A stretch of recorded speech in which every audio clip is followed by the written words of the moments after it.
kitab halal dan haram, yaitu kitab keempat dari rubu adat kebiasaan dari kitab Ihya Ulumuddin.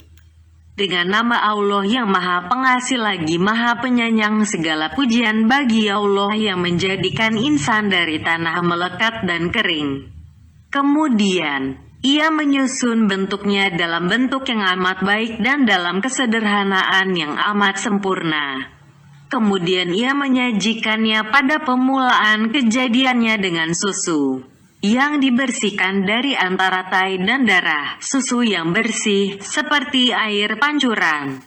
Kemudian Ia memeliharakannya dengan apa yang diberikan dari rezeki yang baik, dari segala yang membawa kepada kelemahan dan kehancuran. Kemudian mengungkung nafsu syahwatnya yang melampaui batas dari pelanggaran dan perkosaan, dan memaksakannya dengan yang diharuskan kepadanya mencari makanan yang halal, dan menghancurkan dengan pecahnya nafsu syahwat itu akan tentara setan yang selalu berusaha untuk menyesatkan. Sesungguhnya tentara setan itu mengalir dari anak Adam pada tempat mengalir darah yang cair. Maka disempitkannya kepada anak Adam itu kemegahan halal yang berlaku dan berjalan. Apabila tidak dicerai-beraikannya sampai kepada urat yang paling dalam, selain oleh nafsu syahwat yang condong kepada kekerasan dan kelepasan, maka tinggallah anak Adam itu untuk apa yang diikatkan oleh nafsu syahwat dengan ikatan halal, dalam keadaan kecewa dan merugi. Tak ada baginya yang menolong dan yang membantu. Dan selawat kepada Muhammad yang memberi petunjuk dari kesesatan dan kepada keluarganya yang sebaik-baiknya. Anugerahilah kiranya keselamatan yang sebanyak-banyaknya. Adapun kemudian, maka sesungguhnya Nabi Shallallahu Alaihi Wasallam telah bersabda, mencari yang halal itu wajib fardu atas semua orang muslim. Hadits ini diriwayatkan Ibnu Mas'ud radhiyallahu anhu. Kewajiban ini, bila dibandingkan dengan kewajiban-kewajiban yang lain, adalah yang paling ditolak oleh akal untuk memahaminya dan yang paling berat kepada anggota badan untuk melaksanakannya. Dan karena itulah, ia terbenam secara keseluruhan pada pengetahuan dan perbuatan. Dan jadilah kekaburan pengetahuannya itu sebab bagi terbenam pelaksanaannya, karena disangka oleh orang-orang bodoh bahwa yang halal itu tidak ada, dan jalan untuk sampai kepadanya tertutup, dan tak ada lagi dari yang halal yang baik selain air sungai Al-Furat dan rumput yang tumbuh pada tanah yang tak berpunya. Selain dari itu, telah dikotorkan oleh tangan-tangan pelanggar dan dirusakkan oleh muamalah-muamalah jual beli yang merusakkan. Maka apabila sulit memperoleh kecukupan dengan rumput dari tumbuh-tumbuhan, niscaya tidak adalah jalan yang masih tinggal selain daripada berlapang-lapang pada yang diharamkan. Maka mereka pun melemparkan yang maha penting ini dari agama akan pokoknya. Dan tiada mereka mengetahui lagi di antara harta-harta itu pemisahan dan perceraian. Alangkah jauhnya dari kebenaran. Sedang yang halal itu terang dan yang haram itu terang. Dan di antara keduanya adalah hal-hal yang syubhat, diragukan. Dan senantiasalah yang tiga ini berdampingan. Bagaimanapun keadaan itu tukar bertukar. Manakala adalah ini suatu bid'ah yang diada-adakan, yang telah merata kemelaratannya pada agama dan berterbangan rabuk apinya kepada orang banyak, niscaya wajiblah membuka tutup dari kerusakannya dengan memberi petunjuk kepada pengetahuan yang membedakan antara halal, haram dan syubhat, diragukan, secara meyakinkan dan menjelaskan. Dan tidak dikeluarkan oleh penyempitan dari segi kemungkinan. Dan akan kami jelaskan yang demikian itu dalam 7 bab. Bab pertama, tentang keutamaan mencari yang halal dan mencela yang haram. Dan tingkat-tingkat halal dan haram. Bab kedua tentang tingkat-tingkat syubhat, diragukan, perkembangannya dan pembedaannya dari halal dan haram.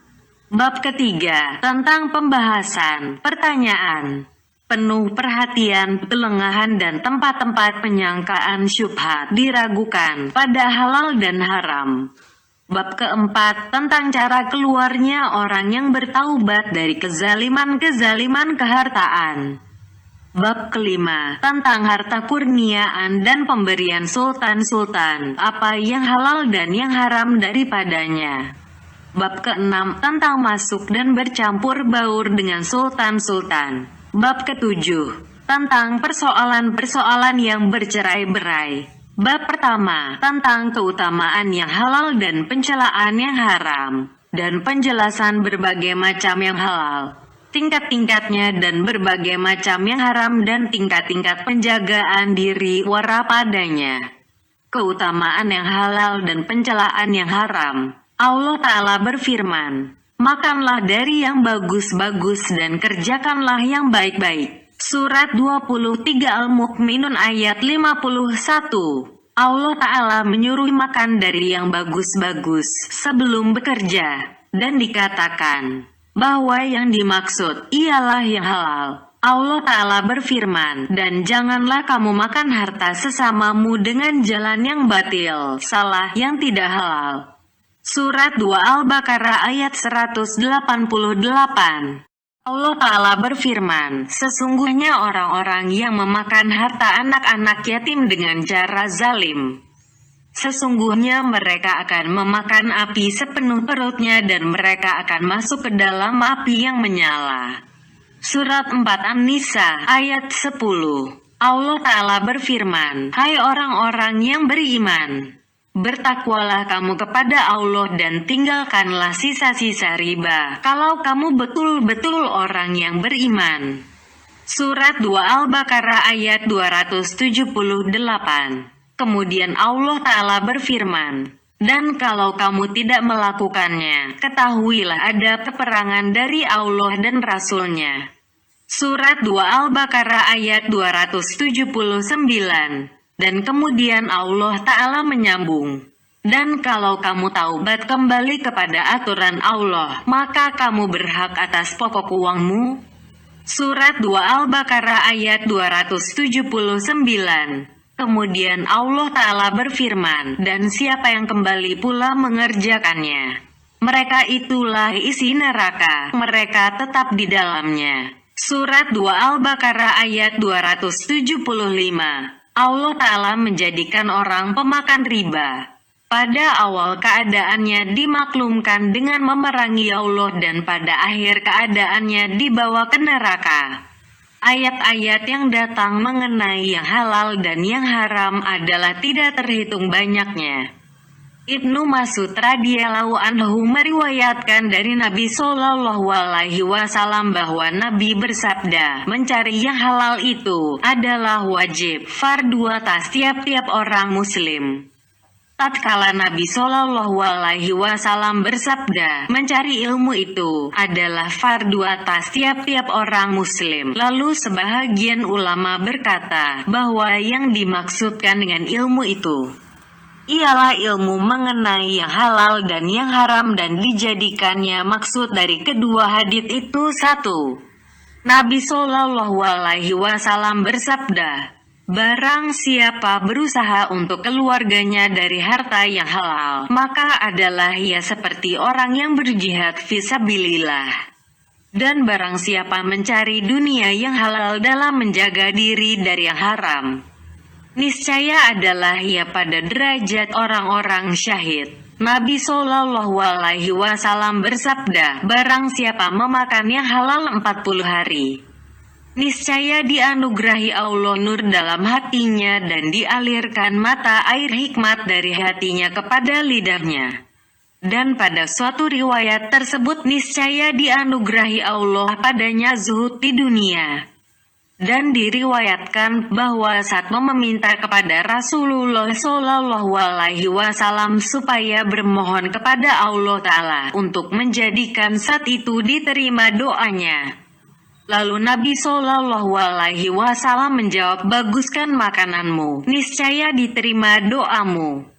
Tatkala Nabi Shallallahu Alaihi Wasallam menyebutkan orang yang loba kepada dunia, lalu beliau bersabda, banyaklah orang yang centang perenang, berdebu, yang lari ke sana kemari dalam perjalanan jauh, makanannya haram, pakaiannya haram, dan selalu memakan yang haram, yang mengangkatkan kedua tangannya, lalu mendoa, wahai Tuhanku, wahai Tuhanku, maka bagaimanakah diterima doanya itu karena yang demikian? Dan pada hadits yang diriwayatkan Ibnu Abbas dari Nabi Shallallahu Alaihi Wasallam, bahwa Allah mempunyai malaikat pada Baitul Maqdis yang menyerukan tiap-tiap malam, barang siapa memakan yang haram, niscaya tidak diterima daripadanya sarif dan adil. Maka ada ulama yang mengatakan sarif itu ialah perbuatan sunat dan adil ialah perbuatan fardu. Nabi Shallallahu Alaihi Wasallam bersabda, barang siapa membeli kain dengan harganya 10 dirham, dan dalam harganya itu 1 dirham haram, niscaya tidak diterima oleh Allah akan salatnya selama sesuatu dari kain itu masih ada padanya. Nabi Shallallahu Alaihi Wasallam bersabda, tiap-tiap daging yang tumbuh dari yang haram, maka api nerakalah yang lebih utama dengan daging itu. Dan Nabi Shallallahu Alaihi Wasallam bersabda, barang siapa tiada menghiraukan dari manakah ia memperoleh harta itu, niscaya Allah tidak menghiraukan dari manakah ia dimasukkan ke neraka. Nabi Shallallahu Alaihi Wasallam bersabda, ibadah itu 10 bahagian, 9 bahagian daripadanya pada mencari yang halal. Hadits ini diriwayatkan sebagai hadits marfu, diangkatkan sampai kepada Nabi, dan hadits mauquf pula yang terhentinya sampai kepada sebahagian sahabat. Dan Nabi Shallallahu Alaihi Wasallam bersabda, barang siapa memperoleh harta dari perbuatan yang berdosa, lalu dipergunakannya uang itu untuk menyambung silaturahim atau bersedekah dengan uang itu atau membelanjakannya pada sabilillah, niscaya dikumpulkan oleh Allah itu semuanya, kemudian dilemparkannya ke dalam neraka. Nabi Shallallahu Alaihi Wasallam bersabda, sebaik-baik agamamu ialah wara. Nabi Shallallahu Alaihi Wasallam bersabda, barang siapa menjumpai Allah dengan wara, niscaya dianugerahi Allah padanya pahala Islam semuanya. Diriwayatkan bahwa Allah Ta'ala berfirman dalam setengah kitab-kitabnya, adapun orang-orang wara, maka aku malu menghitung amalan mereka. Nabi Shallallahu Alaihi Wasallam bersabda, sedirham dari riba adalah lebih berat pada sisi Allah dari 30 zina dalam Islam. Dan pada hadits yang diriwayatkan Abu Hurairah, perut besar itu adalah kolam bagi badan dan urat-urat itu datang kepadanya. Apabila perut besar itu sehat, niscaya keluarlah segala urat dengan sehat. Dan apabila ia sakit, niscaya keluarlah urat-urat itu dengan sakit. Dan makanan dalam agama adalah seperti fondasi dalam bangunan. Apabila fondasi itu telah teguh dan kuat, niscaya bangunan itu melurus dan meninggi. Dan apabila fondasi itu lemah dan membengkok, niscaya runtuh dan jatuhlah bangunan. Allah Azza wa Jalla berfirman, apakah orang yang mendirikan bangunannya di atas dasar takwa dan kerelaan Allah? Itukah yang lebih baik ataukah orang yang mendirikan bangunannya di pinggir jurang yang akan runtuh lalu ia jatuh bersama-sama dengan dia ke dalam neraka jahanam? Dan Allah tiada memberikan petunjuk kepada kaum yang zalim. Surat 9 At-Taubah ayat 109. Dan pada hadits tersebut barang siapa mengusahakan harta dari yang haram, maka kalau ia bersedekah dengan harta itu, niscaya tidak diterima, dan kalau ditinggalkannya di belakangnya, niscaya adalah menjadi perbekalannya ke neraka. Dan telah kami sebutkan sejumlah hadits pada kitab adab berusaha yang membuka keutamaan mengusahakan yang halal. Adapun atsar, kata-kata para sahabat dan ulama-ulama terdahulu, maka telah datang berita bahwa Abu Bakar Siddiq radhiyallahu anhu minum susu dari usaha hambanya. Kemudian ia bertanya kepada hambanya, dari mana diperoleh susu itu? Maka hamba itu menjawab, aku bernujum bagi suatu kaum, lalu mereka berikan susu itu kepadaku. Lalu Abu Bakar memasukkan anak jarinya ke dalam mulut dan jadilah beliau muntah-muntah, sehingga aku menyangka nyawanya akan keluar. Kemudian beliau berdoa, wahai Allah Tuhanku, sesungguhnya aku meminta kemaafan kepadamu daripada yang dibawa oleh urat-urat dan yang bercampur di dalam perut.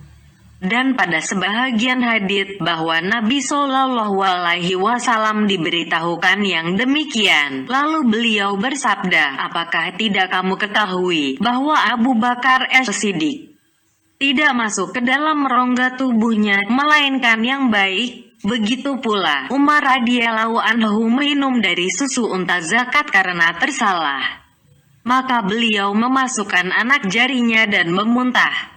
Aisyah berkata, sesungguhnya kamu melupakan daripada ibadah yang utama, yaitu wara. Abdullah bin Umar radhiyallahu anhu berkata, jikalau kamu mengerjakan salat seperti busur melengkung dan kamu berpuasa sehingga kamu seperti anak panah kekurusan, niscaya tidaklah itu diterima daripada kamu, melainkan dengan wara yang mendiding. Ibrahim bin Adam radhiyallahu anhu berkata, tidaklah diperoleh oleh orang yang memperoleh selain orang yang berpikir dengan akal akan apa yang masuk ke dalam rongga tubuhnya. Al-Fudail berkata, barang siapa mengetahui akan apa yang masuk ke dalam rongga tubuhnya, niscaya ia dituliskan oleh Allah sebagai orang sidik. Dari itu, maka perhatikanlah pada siapa engkau memakan pagi. Wahai orang yang patut dikasihani, ada orang yang menanyakan kepada Ibrahim bin Adam radhiyallahu anhu, mengapakah Tuhan tidak meminum air Zam-Zam? Lalu beliau menjawab, jikalau aku mempunyai timba, niscaya aku minum daripadanya. Sufyan Ats-Tsuri radhiyallahu anhu berkata, barang siapa membelanjakan dari yang haram pada mentaati Allah, niscaya adalah ia seperti orang yang mensucikan kain yang bernajis dengan kencing. Dan kain yang bernajis itu tidaklah dapat disucikan selain oleh air. Dan dosa tidak akan ditutup selain oleh yang halal. Yahya bin Ma'az berkata, taat itu adalah suatu khazanah gudang dari khazanah Allah. Melainkan bahwa kuncinya adalah doa dan gigi doa itu ialah suap-suap makanan halal. Ibnu Abbas radhiyallahu anhu berkata, tidak diterima oleh Allah salat seseorang yang di dalam rongga tubuhnya ada yang haram. Sahil at-Tusturi berkata, tidak akan sampai seorang hamba kepada hakikat makna iman sehingga ada padanya 4 perkara. Mengerjakan yang fardu, wajib dengan yang sunat, memakan yang halal dengan wara, menjauhkan yang larangan dari zahir dan batin dan sabar di atas yang demikian, sampai kepada mati. Dan beliau berkata lagi, barang siapa PKI akan memperoleh kasyaf pembukaan hijab dengan tanda-tanda orang-orang sidik, maka janganlah ia memakan selain yang halal dan jangan bekerja selain pada yang sunat atau pada yang darurat. Dan ada ulama yang mengatakan, barang siapa memakan syubhat diragukan 40 hari, niscaya gelaplah hatinya. Dan itu adalah penakwilan, penafsiran firman Allah Ta'ala. Jangan berpikir begitu. Bahkan, apa yang telah mereka kerjakan itu menjadi karat bagi hati mereka.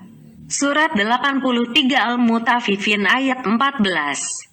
Ibnul Mubarak berkata, mengembalikan sedirham dari harta syubhat diragukan adalah lebih menyukakan aku daripada aku bersedekah dengan 100.000 dirham, 100.000 dan 100.000, sehingga sampai kepada 600.000. Setengah salaf berkata bahwa hamba itu memakan akan sesuatu makanan lalu jantungnya terbalik-balik maka busuk. Sebagaimana busuknya kulit yang disamak dan tidaklah kembali kepada keadaannya semula selama-lamanya.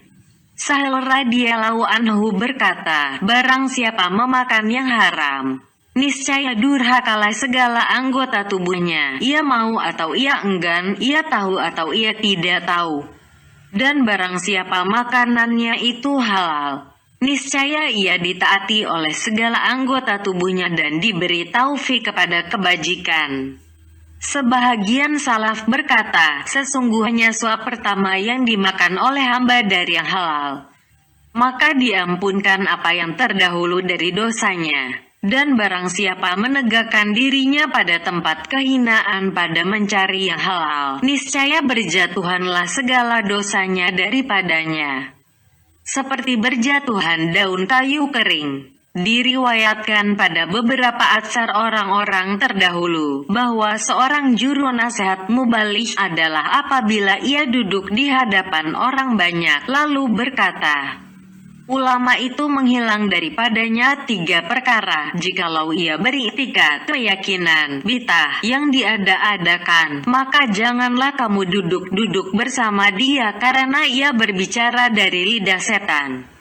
Kalau ia bermakanan jahat, maka ia berbicara dari hawa nafsu. Maka kalau ia tidak berketetapan akal, niscaya dengan perkataannya itu lebih banyak merusak daripada yang memperbaiki. Maka janganlah kamu duduk-duduk bersama dia. Dan pada beberapa kabar yang terkenal dari Ali radhiyallahu anhu dan lainnya, bahwa dunia itu yang halalnya ialah hisab dihitungkan, dan yang haramnya ialah azab. Dan yang lain-lain menambahkan, dan syubhat diragukannya ialah kitab cacian. Dan diriwayatkan bahwa setengah orang-orang solih menyuguhkan makanan kepada setengah abdal para wali, lalu tidak mau memakannya. Maka orang solih itu menanyakan kepada abdal tersebut. Lalu abdal itu menjawab, kami tidak akan memakan, melainkan yang halal. Maka karena itulah hati kami menjadi lurus, keadaan kami berkekalan baik. Kami memperoleh kasiaf akan alam malakut dan kami menyaksikan akan akhirat. Dan kalaulah kami memakan dari apa yang kamu makan 3 hari, niscaya tidaklah kami kembali kepada sesuatu dari ilmu yakin dan hilanglah khauf, takut kepada Allah dan penyaksian, musyahadah dari hati kami. Maka berkata seorang laki-laki kepada abdal itu, sesungguhnya aku berpuasa untuk masa dan menghatamkan Al-Quran pada tiap-tiap bulan 30 kali. Maka abdal itu menjawab kepadanya, minuman ini yang engkau lihat aku minumnya dari malam tadi adalah lebih menyukakan kepadaku daripada 30 kali hatam Al-Quran dalam 300 rakaat dari amalanmu. Dan adalah minumannya itu dari susu kijang hutan. Adalah di antara Ahmad bin Hanbal dan Yahya bin Mu'in persahabatan yang sudah lama. Lalu Ahmad bin Hanbal tidak bercakap-cakap lagi dengan Yahya bin Mu'in itu ketika beliau mendengar Yahya mengatakan, sesungguhnya aku tiada akan meminta pada seseorang suatu pun. Dan kalau diberikan kepadaku sesuatu oleh setan, niscaya aku akan makan. Sampai Yahya itu meminta maaf dan berkata, aku hanya bermain-main saja. Maka menjawab Ahmad bin Hanbal, engkau bermain-main dengan agama. Apakah engkau tidak tahu bahwa makan itu setengah dari agama yang didahulukan oleh Allah dari amalan solih? Lalu beliau membaca firman Allah Ta'ala, makanlah yang bagus-bagus dan kerjakanlah yang baik-baik. Surat 23 Al-Mu'minun ayat 51. Dan menurut kabar bahwa sesungguhnya tertulis dalam Taurat, barang siapa tidak memperdulikan dari mana makanannya, niscaya tidak diperdulikan oleh Allah. Dari pintu yang mana dari neraka ia dimasukkan. dari Ali radhiyallahu anhu bahwa beliau tidak memakan sesuatu makanan setelah terbunuh Utsman radhiyallahu anhu dan rumahnya menjadi rampasan. Selain makanan yang dicapkan karena takut dari makanan syubhat diragukan. Al-Fudail bin Iyad Ibnu Uyainah dan Ibnul Mubarak berkumpul pada Wahid bin Al-Wad di Makkah. Maka mereka menyebutkan rutab kurma yang belum kering. Lalu menjawab Wahib, rutab adalah makanan yang amat aku sukai kecuali aku tidak memakannya. Karena bercampur rutab Makkah itu di kebun-kebun yang berbau musang jabat dan lainnya. Lalu menjawab Ibnul Mubarak, kalau engkau pandang seperti ini, niscaya sempitlah roti kepadamu. Maka Wahib bertanya, apakah sebabnya? Ibnul Mubarak menjawab, sesungguhnya pokok-pokok kehilangan sudah bercampur baur dengan orang-orang sufi. Mendengar itu, lalu Wahib jatuh pingsan. Maka berkata Sufyan Ibnu Uyainah, engkau bunuh laki-laki ini? Ibnul Mubarak menjawab, tidak, aku bermaksud selain untuk memudahkan kepadanya. Tatkala Wahib telah sembuh, lalu ia berkata, milik Allah di atas diriku tidak akan memakan roti selama-lamanya, sehingga aku menemuinya. Wahib bercerita seterusnya bahwa ia meminum susu. Ia berkata, maka dibawa oleh ibunya susu kepadanya. Maka ia bertanya kepada ibunya tentang susu itu. Ibunya menjawab, susu itu dari kambing suku Anu. Lalu ia menanyakan tentang harganya dan dari mana mereka memperoleh harganya itu. Maka ibunya pun menerangkannya, tatkala susu itu didekatkannya ke mulutnya. Lalu Wahib bertanya lagi, dari mana kambing itu digembalakan? Ibunya diam, tidak menjawab. Maka Wahib tidak jadi meminumnya, karena kambing itu digembalakan dari tempat yang padanya ada hak orang-orang Islam. Maka ibunya berkata, minumlah, sesungguhnya Allah akan mengampunkan dosamu. Wahib menjawab, aku tidak suka diampunkan dosaku, sedang aku telah meminumnya. Maka aku memperoleh pengampunannya dengan berbuat kemaksiatan kepadanya. Bishr al-Hafi radhiyallahu anhu adalah dari orang wara. Lalu orang menanyakan kepadanya, dari manakah Tuan makan? Ia menjawab, dari mana kamu makan? Tetapi tidaklah orangnya memakan, di mana ia menangis, seperti orangnya memakan, di mana ia tertawa. Dan seterusnya, ia berkata, tangan itu lebih pendek dari tangan dan suap itu lebih kecil dari suap. Begitulah adanya mereka itu menjaga diri dari syubhat-syubhat diragukan, jenis-jenis halal dan cara-cara masuk. Ketahuilah kiranya bahwa penguraian halal dan haram itu sesungguhnya yang bertugas menjelaskannya ialah kitab-kitab fikih. Dan mencukupilah bagi seorang murid tanpa memanjangkannya dengan mempunyai makanan tertentu yang dikenal dengan fatwa akan halalnya, di mana ia tidak memakan yang lain daripadanya. Adapun orang yang berluas-luas makanannya dari beberapa segi yang bermacam-macam, maka berhajatlah ia kepada ilmu tentang yang halal dan yang haram semuanya. Sebagaimana telah kami uraikan dalam kitab-kitab fikih, lem bentuk pembahagian, yaitu bahwa harta itu sesungguhnya haram. Ada kalanya karena sesuatu pengertian pada bendanya atau karena sesuatu kecederaan dalam segi mengusahakannya. Bahagian pertama, yang haram lantaran sesuatu sifat pada bendanya, ialah seperti hamar.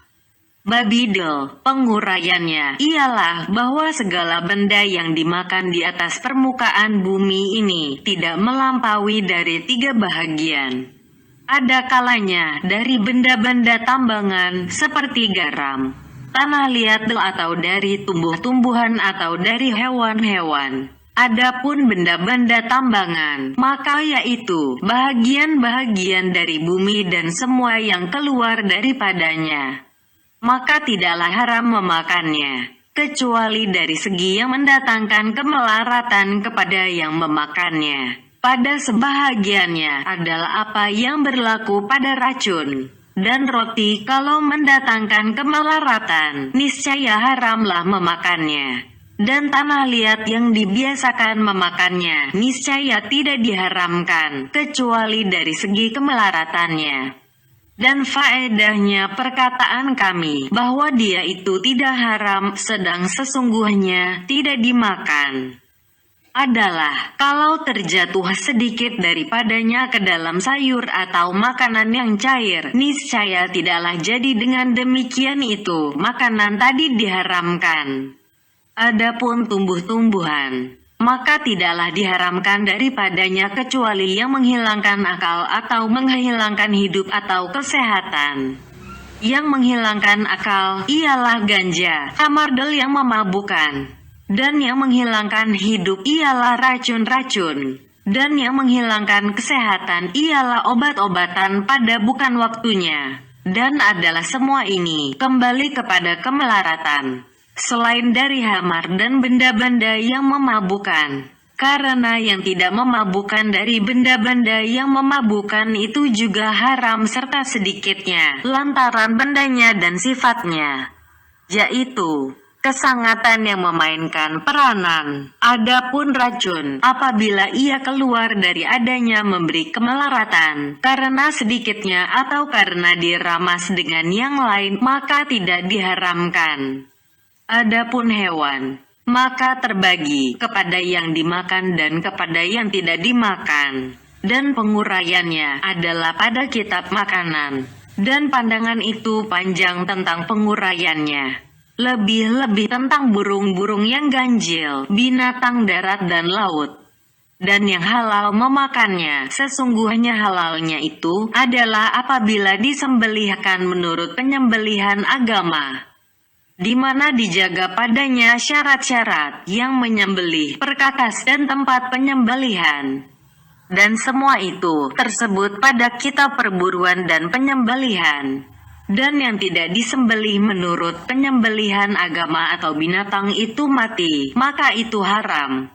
Dan tidak dihalalkan, kecuali 2 bangkai ikan dan belalang. Dan yang searti dengan keduanya, ialah apa yang berubah dari makanan, seperti ulat buah jambu, tufah, cuka dan susu keras.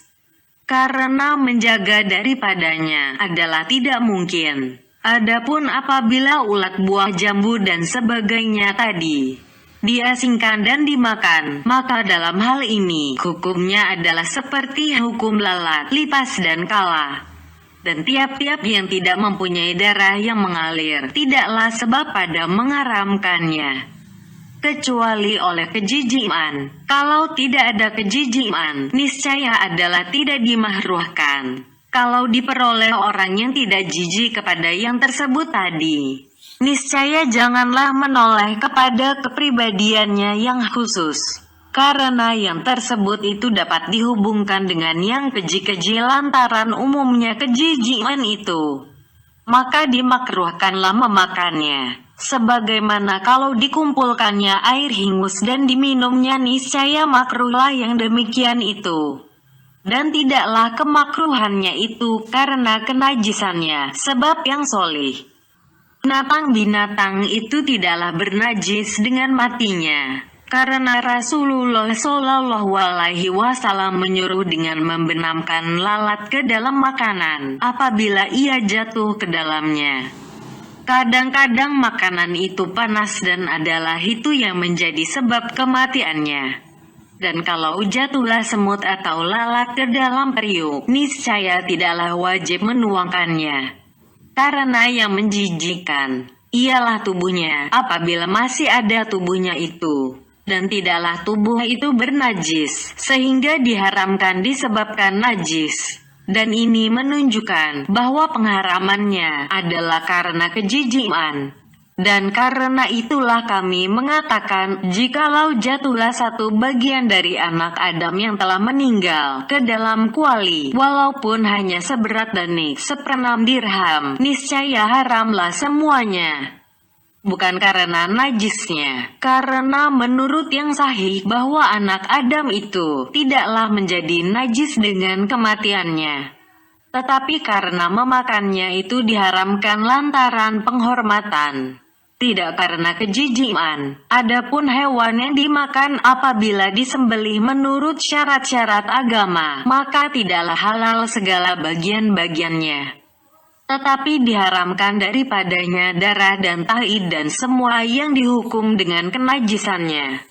Bahkan memegang najis itu adalah haram mutlak, tetapi tidaklah pada benda-benda itu sesuatu yang diharamkan dan najis, kecuali dari hewan-hewan.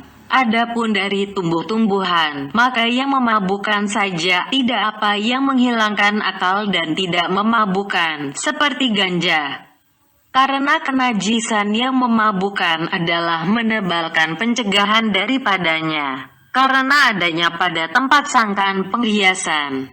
Manakala terjatuhlah setitik dari najis atau sebahagian dari najis beku ke dalam sayur atau makanan atau minyak, niscaya haramlah memakan semuanya, dan tidak diharamkan mengambil manfaat daripadanya.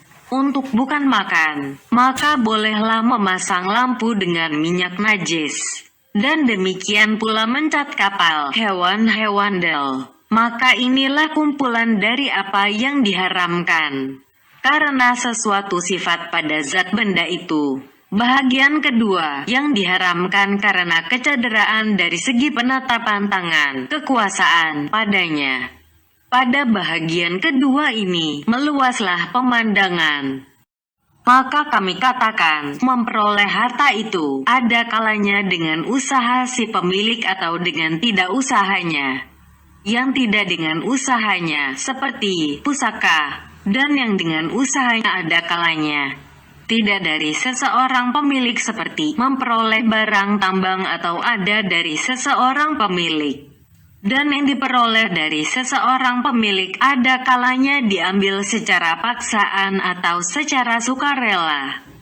Dan yang diambil secara paksaan ada kalanya karena gugur kepemeliharaan hak si pemilik, seperti harta-harta rampasan peperangan, atau karena berhak untuk diambil, seperti zakat dari orang-orang yang tak mau membayar zakat dan perbelanjaan yang wajib dilunaskan. Dan yang diambil dengan sukarela ada kalanya diambil dengan pergantian, iwadil sama dengan penukaran dengan pembayaran harga, seperti penjualan emas kawin dan upah. Dan ada kalanya diambil tanpa iwadil, seperti hibah dan wasiat. Maka hasillah dari pembawaan keterangan tersebut 6 bahagian. Pertama, yang diperoleh dari tanpa pemilik, seperti memperoleh barang tambang, menghidupkan tanah mati, mengerjakan tanah yang belum berpunya, berburu, memotong kayu di hutan, mengambil air dari sungai dan menyabit rumput. Maka ini semuanya halal, dengan syarat tidak adalah yang diambil itu tertentu dengan kepentingan bagi orang banyak. Maka apabila terlepas dari ketentuan-ketentuan itu, niscaya barang-barang tersebut di atas menjadi milik pengambilnya. Dan uraian yang demikian itu adalah pada kitab menghidupkan tanah mati, tanah tak berpemilik.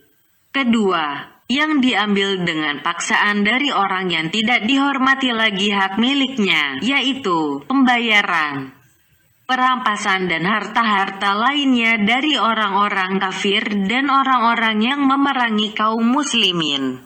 Yang demikian itu adalah halal bagi kaum muslimin apabila mereka mengeluarkan daripadanya 1/5 dan membagikannya di antara orang-orang yang berhak secara adil. Dan tidaklah mereka mengambil harta tersebut dari orang kafir yang harus dihormati haknya, dijamin keamanannya, dan telah mempunyai ikatan perjanjian damai dengan kaum muslimin. Dan penguraian syarat-syarat ini adalah dalam kitab perjalanan dari kitab pengambilan harta, perampasan dan kitab pajak.